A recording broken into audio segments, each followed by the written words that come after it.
संतोष देशमुखांसाठी बीडमध्ये आज विराट मोर्चा। देशमुखांना न्याय मिळावा यासाठी अनेक नेते मोर्चात सहभागी होणार। यात बजरंग सोनावणे, सुरेश धस, जितेंद्र आव्हाड, छत्रपती संभाजीराजे भोसले आणि मनोज जरांगेंसह अनेक नेत्यांचा सहभाग।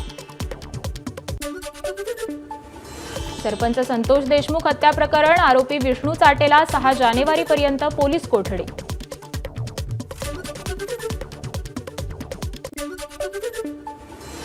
बीडमध्ये एका व्यक्तीच्या नावावर 9 अब्ज रुपयांचा व्यवहार। जिल्ह्यात महादेव ॲपच्या माध्यमातून कोट्यावधींचा घोटाळा। व्यवहाराचं कनेक्शन मलेशियापर्यंत, सुरेश धस यांचा दावा। सरपंच संतोष देशमुख हत्या प्रकरणाचा निकाल लागेपर्यंत धनंजय मुंडे आणि पंकजा मुंडे यांच्या मंत्रिपदाचा राजीनामा घ्या। रेणापूरमधील आक्रोश मोर्चाची तहसीलदारांना निवेदन देत मागणी। परभणीमध्ये आंबेडकरी संघटनांच्या शिष्टमंडळाने घेतली देशमुख कुटुंबियांची सांत्वनपर भेट। यावेळी आशिष वाकोडे यांच्यासह अनेक पदाधिकारी उपस्थित होते। बीडच्या सरपंच हत्या प्रकरणात दोषींवर कारवाई व्हावी, माजी गृहमंत्री अनिल देशमुख यांची मागणी। तुळजापूर सरपंच हत्या प्रकरणी पोलीस ॲक्शन मोडवर। तपासासाठी 3 पथकं तयार केल्याची पोलीस अधीक्षक संजय जाधवांची माहिती। पवनचक्की वादातून हल्ला झाला का याची तपासणी केली जाणार। तुळजापूर तालुक्यातील सरपंच हल्ला प्रकरणात कठोर कारवाई केली जाईल। जिल्हा पोलीस अधीक्षक संजय जाधव यांची माहिती। या प्रकरणात मनुष्यवधाचा प्रयत्न या कलमान्वये गुन्हा दाखल केला जाणार। तुळजापूर सरपंच हल्ला प्रकरणी पोलीस ॲक्शन मोडमध्ये। 4 अज्ञात आरोपी विरोधात गुन्हा दाखल। महिनाभरापूर्वी पवनचक्कीच्या ठेकेदारासोबत झाला होता वाद। या वादातून सरपंचावर हल्ला केल्याची शक्यता। प्रकाश महाजन आपल्याकडील बंदूक शासनाला परत करणार। बीडमध्ये शस्त्राचे प्रदर्शन बघितल्यानंतर प्रकाश महाजनांचा निर्णय। आमदार रवींद्र चव्हाणांनी सहकुटुंब घेतलं करवीर निवासिनी अंबाबाईचं दर्शन। मुख्यमंत्री आणि दोन्ही उपमुख्यमंत्र्यांच्या नेतृत्वात राज्यातील सर्व प्रलंबित कामं मार्गी लागावीत, अशी अंबाबाई चरणी प्रार्थना। अकोल्यात वृद्ध महिला कृषी मंत्री माणिकराव कोकाटेंच्या पाया पडली। विदर्भातल्या शेतकऱ्याचं कर्ज माफ करा। शेतकऱ्यांसाठी आणि तरुणांसाठी विदर्भातील रोजगार द्या। 12 तास शेतकऱ्यांना वीज द्या। वृद्ध महिलेच्या मागण्या। शेतकऱ्यांनी नुकसान झाल्याचं सांगितल्याशिवाय आवश्यक पंचनामे करण्याची गरज काय?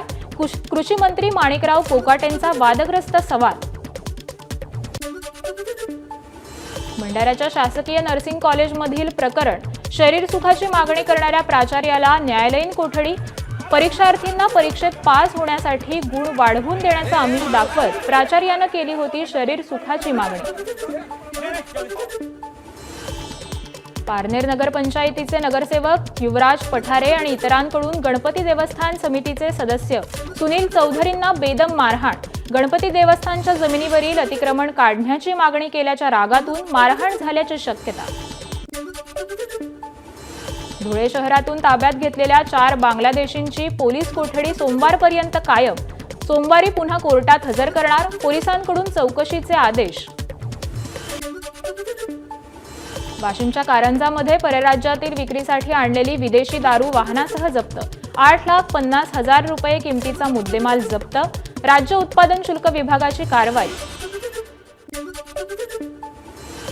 नागपूरच्या MIDC पोलीस ठाण्याच्या हद्दीत ऑटोची डिवायडरला धडक। अपघातात मायलेकाचा मृत्यू।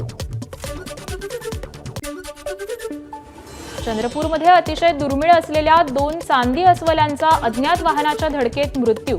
चंद्रपूर मूल मार्गावरील दोन्ही फाट्याजवळील ही घटना। पालघर रेल्वे स्थानकाजवळ भीषण अपघात। हनुमान मंदिर चौकाच्या बंद फाटकाजवळ 2 जणांचा मृतदेह आढळल्यानं खळबळ। 1 जण गंभीर जखमी।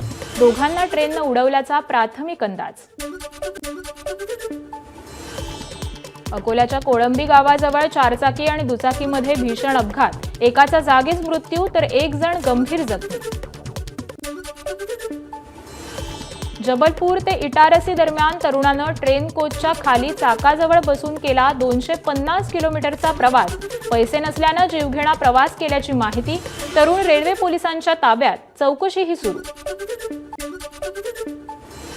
7 लाख रुपयांचं बक्षीस असलेल्या जहाल माओवाद्यानं गोंदिया पोलीस दलासमोर केलं आत्मसमर्पण. देवा उर्फ राकेश सुमडो असं या आत्मसमर्पित केलेल्या माओवाद्याचं नाव. यवतमाळमध्ये अंगावर वीज पडल्यामुळे महिलेचा मृत्यू.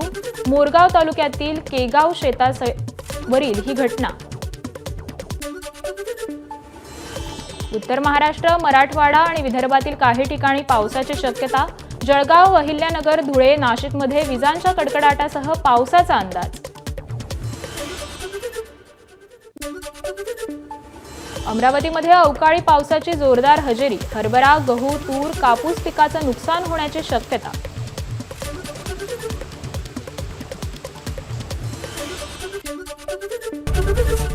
एबीपी माझा, उघडा डोळे बघा नीट.